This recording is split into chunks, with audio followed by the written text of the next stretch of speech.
So, hello and welcome back to the kitchen. Today we are going to do some make-ahead cookies. I found this recipe on the internet, where I find everything, and I liked it because it said that you could freeze these for up to 3 months. And I made them, and they were incredibly good. And you don't always want like 2 dozen cookies. You might only want like 2 or 3 fresh baked cookies that are all gooey from the oven. So that is what I did. Plus they're really good. I had some company show up unexpectedly this fall, and I had absolutely nothing to give them, and I felt really bad, so I decided that that was something I was going to try to prevent. And since it's just a really icky, snowy day, and we're supposed to be getting a lot of snow. I don't know if you can see it. It's starting to come down. I decided I'm going to make some of these cookies. I will bake some of them, but most of them are going to go into the freezer. And yeah, that's what we're going to do. So, what we need for these are going to be, I'm going to make actually 2 batches.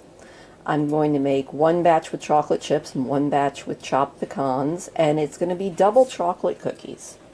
So what you need for 1 batch of them is a cup of softened butter, a cup and a half of sugar,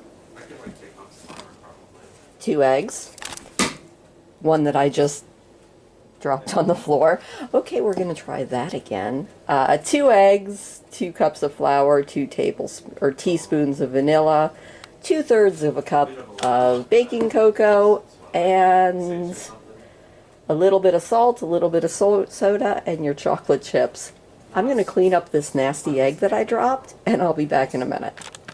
Okay, after cleaning up the egg that you drop on the floor, hopefully actually you don't, you're going to mix your softened butter, 2 eggs, your sugar, and then your vanilla, and you're going to just mix this until it says fluffy. I'm going to hand mix it. I don't know how long it's going to take, but we'll see. So don't ask me why, but I decided not to do like masses of noise today and use this hand mixer. And honestly, for something like this, it works out really well. If you can see, it now looks kind of light and fluffy in there. So I'm going to mix it for a couple more seconds, and then it's just going to be mixing in our flour, cocoa, soda, and salt, and then mixing in our chips. So give me a minute and I'll do that. Now, as you can see, this makes kind of a stiff dough, and it's just going to get stiffer as I mix it. But it freezes really well, and honestly, it bakes up like they're not frozen, which is kind of the important thing. So again, this is 2 cups of flour in this, 2/3 of a cup of cocoa, 3/4 of a teaspoon of soda, a 1/4 teaspoon of salt, and then we're just going to mix it until it's well incorporated and add our chocolate chips. And there we go. It's all nicely mixed together. And actually, I think this one is going to be the one with nuts. So I am just going to add some pecans. Don't ask me how many, because I don't really know. Probably about a half a cup, maybe a little bit more, because you want lots of nuts in your cookies. And then the next batch will have chocolate chips in it. Then basically you just roll it up into golf ball sized balls, so about, a small golf ball. And then you freeze it for a couple hours, stick them in little baggies, label your bags, and whenever you want cookies, you pop them out and do 350-degree oven for 8 to 10 minutes.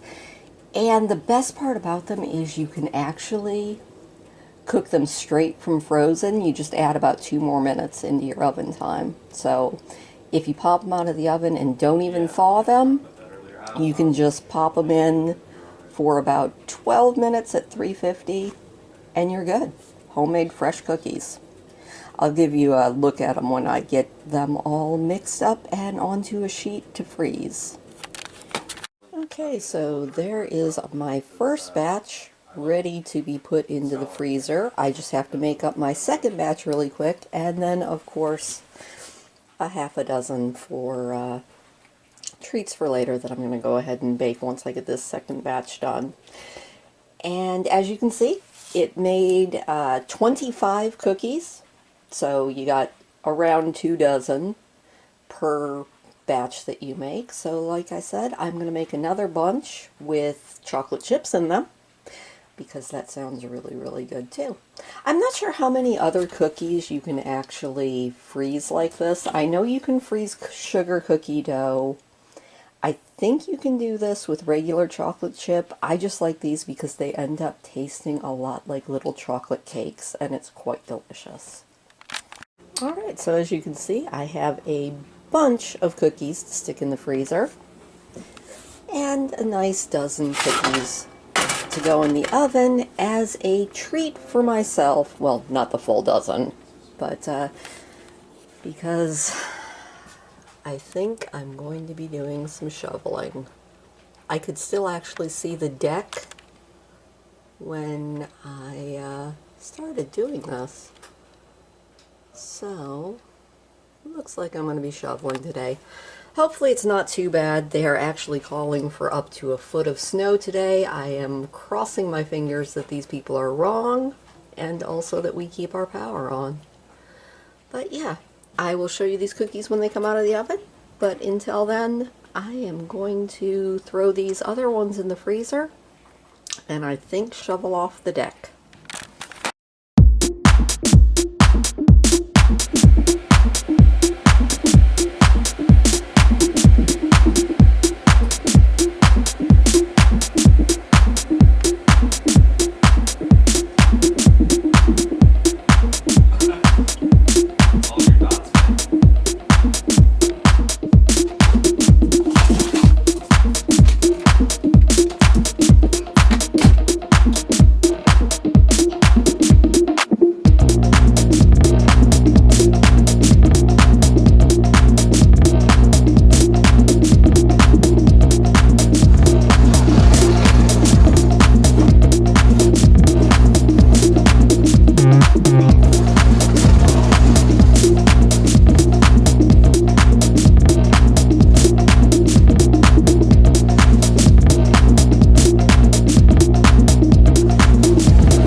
And there we go. A dozen absolutely wonderful, pillowy soft, chocolatey cookies. In case you're wondering about the sizzling, I am cooking some bacon and onion to go on top of hamburgers and fries here in a few minutes. Also, in case you're wondering, since I came back in from clearing off the deck, which hopefully I insert the footage so you see it, it's covered again. I mean, it's not covered as much, but yeah, I think it's going to be a snowy, snowy day.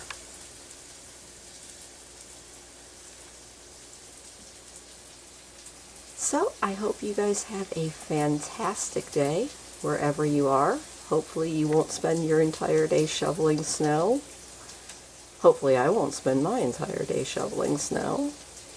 And yeah, if you like chocolate, give these cookies a try. And keep in mind, they are storable in the freezer for up to 3 months. So, have a good one.